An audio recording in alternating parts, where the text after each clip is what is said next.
Thanks for taking part in this special Lenten series that is going to change things in your life in some very special ways.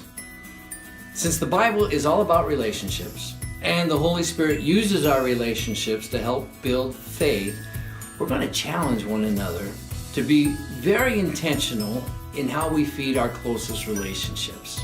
So, each week, of the next 5 weeks, you will be asked to take on one new behavior to practice daily with the people you are closest to. They can be your family, they can be your friends.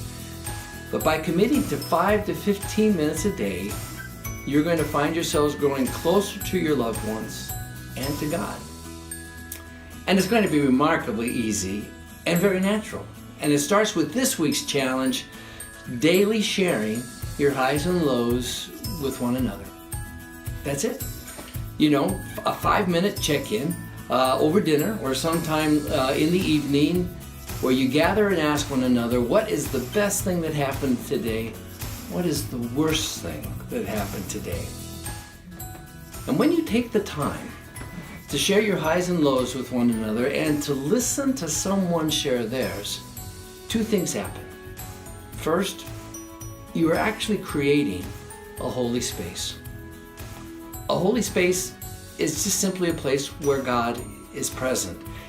And in this Holy Spirit, you are allowing God to be present through you to another person as you listen to them without judgment, acknowledging whatever emotion they are sharing. I mean, that Holy Spirit, that holy place is a gift to us and to those we're close to.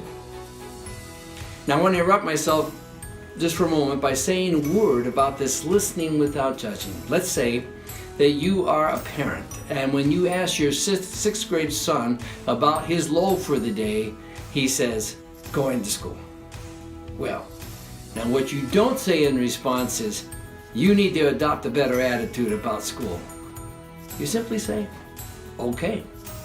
Or you could choose to help him clarify what he's feeling by asking, well, what's the worst part about going to school?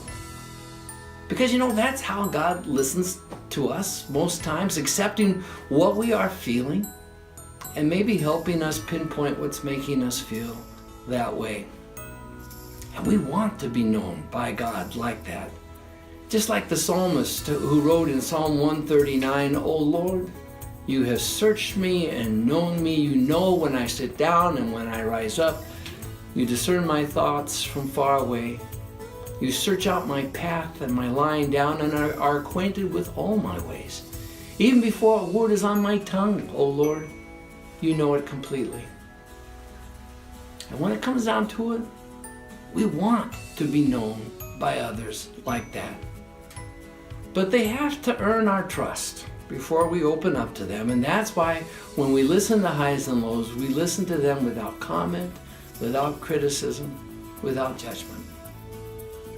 Now, the second thing that happens when we share highs and lows with one another is that we ourselves feel valued and esteemed and connected.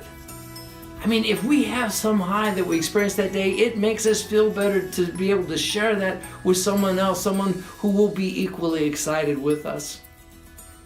And when we have a low, and we risk opening ourselves and being vulnerable and sharing that with another, and we have that experience where they listen to us with all their heart in a way that we know we have been heard, then all of a sudden the burden or pain of that low, well, it just seems more manageable somehow.